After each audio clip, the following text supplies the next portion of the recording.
Hello and welcome everyone to another edition of Coach's Corner. Zach Bai sitting down with Scott Marr, the head men's lacrosse coach here at UAlbany. Coach, thanks for dropping by and giving us a couple minutes. Thank you, Zach. Appreciate it. Off the heels of a huge weekend. I mean, this was so exciting in the Capital Region for everyone to watch you guys on national television get it done against Cornell.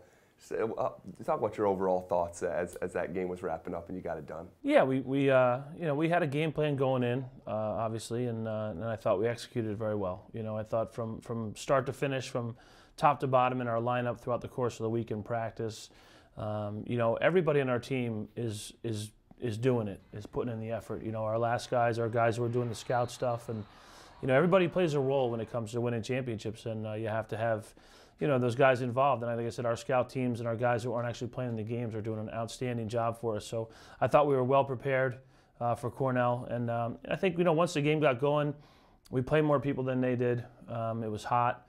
And I think once we got on a roll, we were tough to stop. And we have a lot of different weapons. We have 15 guys that are in double digits in scoring, across the country. And the next best team has 8 guys on their team in double digits. So we come at you from a lot of different places. And then obviously the big guy in the goal had a great day, not only stopping the ball 19 times, but he scores a goal. So that was a big lift for us. But just a great overall win for the program, and then we had lost to Cornell earlier in the year. And I think it was probably the worst game we had played all season was that game down in Dallas. So it was nice to have another shot at those guys and then come out with a win. In the opening 4 or 5 minutes of that game, you guys get down 2-0. What's going through your head then?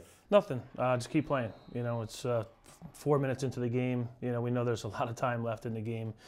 We can score quickly, so we don't really ever panic in the sense of being down by a couple goals here or there, because we know that we can get on a roll, that we can get the ball and put the ball in the goal quickly. So it's never really an issue. When it's early in the game especially. We just want to keep playing stay true to ourselves and do what we know we can do best. Was there a point during that game when you guys were really firing on all cylinders? Did it go through your head like, you know what, when we're at our best, these guys aren't beating us?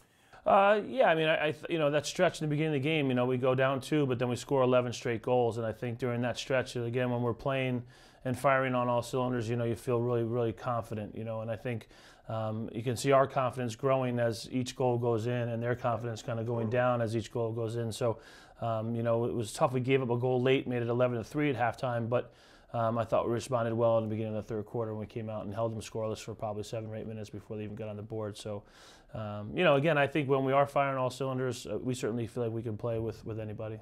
So from one redemption game to another, you have Notre Dame on deck, obviously, who you suffered that tough loss to in last year's NCAA tournament. Is this the same approach that you would have against anyone in this round of the NCAA tournament, or is there extra fodder there? Yeah, we don't talk about the revenge factor. This is a different team. Those freshmen on our team this year weren't on the team last year. Our senior leaders are different than our senior leaders last year. We certainly want to learn from that experience, and I think we did learn throughout the process of this year of how to finish games, how to close out games. The Bryant game up in Bryant, was a close game. We had to close out at the last minutes. The Harvard game at Harvard. On the road, both those games had to close that game out. The Yale game home here, we had to close it out. Earlier in the season at Stony Brook, 17-15. So I think we learned how to finish things, and that was a kind of the theme to our year this year, because we didn't finish last year. It just so happens that we're playing Notre Dame again. They're obviously a very good team and a very good program, and they're in the position that they're in for a reason. But we look at them as just another opponent, and we've scouted them, and we're doing the same preparation that we did last week for Cornell, and we're going to go in and play our game. It doesn't matter if it's Cornell or if it was, or Notre Dame, or if it's Syracuse or whoever. We're going to do what we do, for us to be ready for a game. And when you say do what we do, what are those things that you need to check off in order to beat Notre Dame? Well, they're very athletic. This is, probably next to Syracuse, the most athletic team that we play all year. So we need to be able to, athletically run with them, which I feel like we can and we will. But winning faceoffs obviously is an important factor of the game. We'd certainly like to be higher percentage than we were last week against Cornell and play less defense. But the 50-50 ground ball is really where it's at. We lead the country right now in ground balls, and we're the 50-50 ones. Those are the opportunities we can get if we're losing faceoffs to have possession of the ball. So that's the key thing.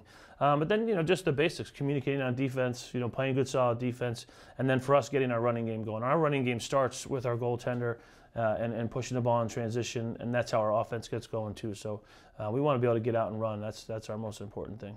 Coach, best luck in this weekend, and thanks for dropping by. Appreciate it. Thank you, Vin. All right, that'll do it for this week's edition of Coach's Corner. Obviously, I'll be watching this weekend as UAlbany plays Notre Dame in Denver. For Scott Marr, I'm Zach Bye. We'll see you next time.